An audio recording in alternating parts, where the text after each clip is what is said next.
اعوذ باللہ من الشیطان الرجیم، بسم اللہ الرحمن الرحیم۔ السلام علیکم ورحمۃ اللہ وبرکاتہ۔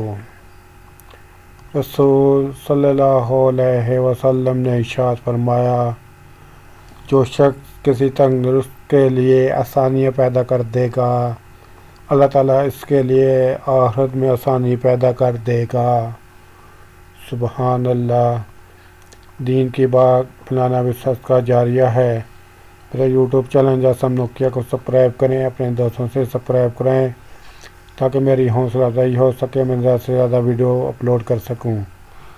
اس کے علاوہ ویڈیو کے ڈسکرپشن میں درود پاک صلی اللہ علیہ وآلہ وسلم لکھا ہے، اسے بھی کم از کم 3 دفعہ ضرور پڑھ لیں۔ السلام علیکم ورحمۃ اللہ وبرکاتہ۔